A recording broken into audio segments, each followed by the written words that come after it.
Say, you know what's something we haven't talked about in a while? Rugrats.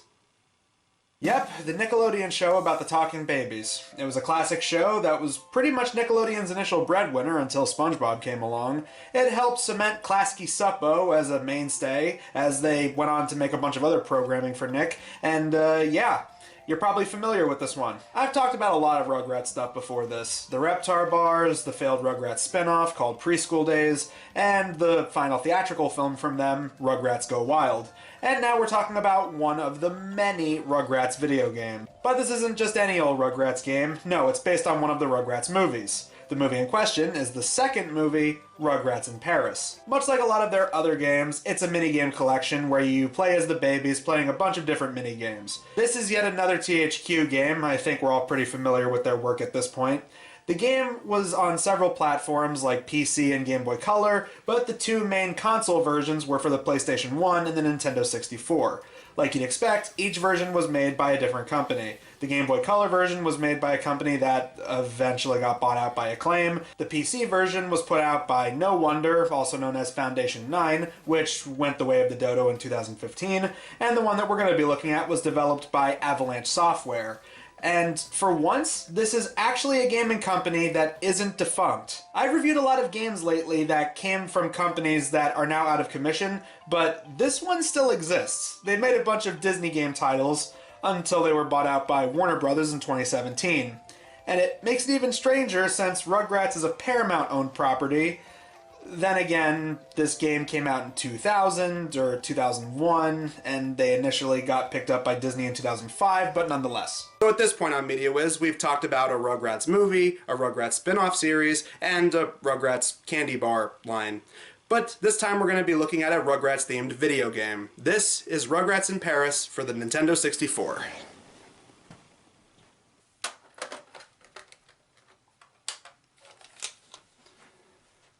So instead of being a direct adaptation, we get a slightly different plotline this time around.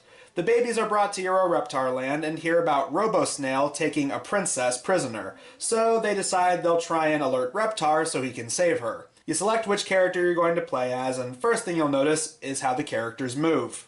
You see, this game has tank controls, which makes the characters move unbelievably slow and awkward, and this is something that will plague you all throughout the game. So I run around this area of the park and I finally find a minigame. And keep in mind, this is the only minigame in this entire area. If you're able to beat it, you can move on to the other areas and play a variety of different minigames within them, as well as the final area, only to have one minigame in the final area. Why, I have no idea. So what exactly is the first minigame in this first area? Well, you have to throw a ball and land a bullseye on moving targets. Simple enough for an opening segment. The biggest problem here is the trajectory. The targets move slow enough, and they're mostly easy to take down, but the cursor will probably screw you over the most. Sometimes it doesn't line up, and you'll somehow land a hit by pure luck, and other times you can be perfectly lined up, and because of the awkward controls, you'll throw the ball just a second too late and miss. If you're able to pass this minigame, you can move on to the next area, as well as collect tickets. The point of tickets in the game is so you can buy items. Red tickets get you items like puzzle pieces, which are used for a puzzle minigame. It doesn't really affect the main gameplay at all that much. But there's also golden tickets, which help you get the helmet that controls the Reptar animatronic in the final level. You get the golden tickets by completing minigames flawlessly and completing bonus games that actually give you extra golden tickets. Oh yeah, before I forget, golden tickets, obvious joke is obvious. I've got a golden ticket. I've got a golden chance to make my way. Once you're done, you work your way to the monorail that takes you to the next area. Get ready for a lot of walking around this park just to get to it. Now that I think about it, walking around, getting lost half the time, trying to find a monorail system so it can take you halfway across a theme park. Wow, it's almost as frustrating and tedious as being in an actual theme park in real life. Okay, on to the next area. Princess Theater, themed after ancient Japan. Why there's an ancient Japanese setting in a French theme park? Well, don't worry, they point out this kind of thing too in the movie. Jeez, Stu. Seems kind of odd to have a Japanese theme park in the middle of Paris. It's a new century. Just go with le flow. Hope you're ready for mini games that feature enemies this time, because here's where we start to step things up a bit, as we have to face off against ninjas in this section. Like, Another throwing things at moving targets minigame. Though, you have to throw cookie ninja stars at the ninjas, or ninja cardboard cutouts, I think. Well, at least the controls are a little bit better compared to the other throwing things game. Then there's this whack-a-mole minigame where the moles are the ninjas. Like you'd probably expect in a game like this, the enemies start to speed up as you progress, and what's really messed up is they start to throw in moles that you're not supposed to hit as a way to throw you off. If you end up hitting one of the moles, you end up losing points. But there are also these silver things that pop up that give you even more points if you hit them. Easily, one of the better minigames here is the level called Chucky Chan, where you play as Chucky kicking the hell out of these wooden golem things. For one, you can move around the stage a lot more freely compared to some of the other ones we've had. It's a welcome change of pace for sure. And secondly, it's actually pretty satisfying to be doing something resembling an attack like cartwheels and kicks compared to some of the other stuff we've been doing so far. The real nitpick with this stage in particular is they unfortunately don't use the Chucky Chan song from the movie, which is just an utter disappointment because that song freaking slaps. Here comes Chucky Chan. Here comes Chucky Chan. He's always ready when there's danger at hand. Here comes Chucky Chan. Here comes Chucky Chan. They got Isaac Hayes to do a blaxploitation theme in a Rugrats movie. That is awesome. Alright, on to the next level, Reptar Island, which mostly consists of carnival minigames like bumper cars and skeed ball. The first of the bumper car minigames has you driving around and collecting balloons. Whoever gets the highest number of balloons is the winner. But then there's another bumper car game where you face off against more ninjas. This time the objective is to hit the enemies 3 times with balloons that make them sick. And then after that there is another bumper car minigame which basically plays out like a game of hockey as you have to shoot pucks into your opponent's net. At the very least, it seems like you're able to bump your opponents, so at least it has that going for it. Makes up for the pretty sluggish controls that makes it awkward to shoot the puck.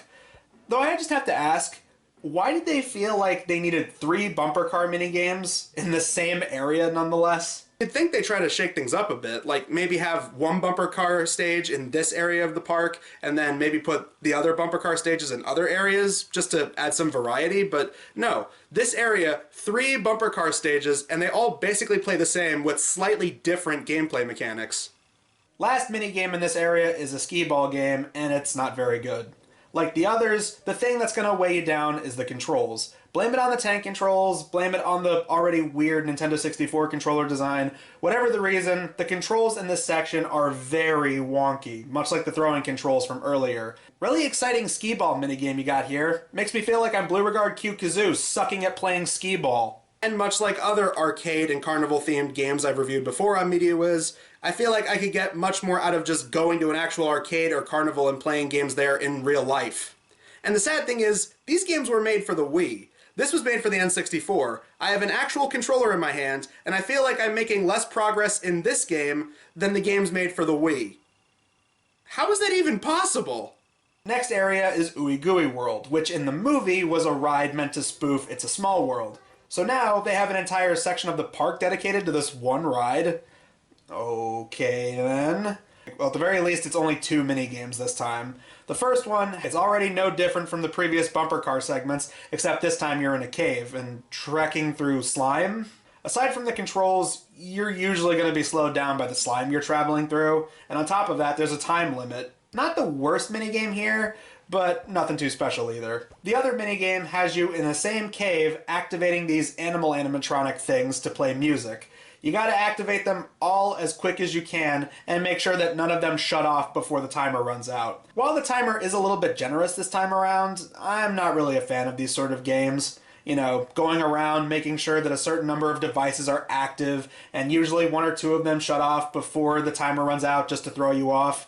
Wasn't a fan of it in the Incredibles game, and I'm not a fan of it here. Anyway, on to the last area of the park, which, again, only has 1 minigame in it. What's the minigame? Mini-golf. Because after all, it wouldn't be a Rugrats video game if there wasn't a mini-golf segment in it. Really not a whole lot to say here. This is actually a decent mini-golf game. The scenery never obstructs your view, and there's not too many things in your way. The controls on hitting the ball are actually pretty good. The section doesn't seem to have the same kind of BS controls that we saw earlier. There's also plenty of tickets scattered throughout the level. Only thing to look out for here is how long the level is. It's 9 holes long, so it's a pretty lengthy minigame. Maybe they figured that if they made this one even longer compared to the other ones, it would make up for the fact that this area only has one minigame in it. Even though this is the last area in the game, it's still not over, because it seems they finally remembered that whole Robo-Snail kidnapping Princess and Robo-Reptar having to fight to save the princess thing from the beginning of the game. So once you get to the warehouse that has the Robo-Reptar, you have to give several items to other Rugrats characters. This is where the tickets come in handy. Obnoxiously, you have to go back and forth to the first area to get the items with the tickets, but once you do, if you have all the golden tickets, you can activate the robot with the helmet. Here, you shoot 4 fireballs at a time at Robo-Snail while dodging his attacks. Meanwhile, he doesn't seem to have a limit on any of his attacks, so you're just supposed to hide behind buildings and dodge his attacks, but really, you can just dodge them by simply getting far enough away from him. You can jump up and hit him, but it honestly didn't do much for me when I tried it. Well, once you knock his ass out, you jump up and down in victory as the princess floats over to you very creepily. Seriously, look at that. That's horrifying. Why would they put that in a children's game? That's nightmare fuel. So that was Rugrats in Paris for the Nintendo 64, and it's not very good. To me, a good minigame collection should be unique, with each of the minigames being fun and exciting. But with this game, its biggest problem is that it's pretty boring. There are a lot of decent minigames in here, but a lot of them just feel like carbon copies of one another, and the controls certainly don't help matters, often slowing you down and holding the player back. With simple things like constantly having to trek across areas to get to the monorail, or the toy store when you're in the last level, that feels like something that you should be able to control with a map screen or a trick using the D-pad, not something this tedious. I did hear there's a multiplayer function for this one, but I heard it didn't really do much to save this game. Overall, Rugrats in Paris is not the worst Rugrats licensed game, but it's certainly far from their best, to be sure.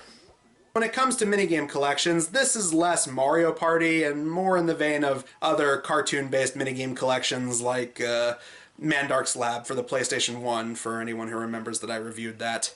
Will I ever review any other Rugrats games in the future? Maybe. But as for now, I think I've had enough Rugrats for a while. Until next time, I'm the Media Wiz, because one art form wasn't enough.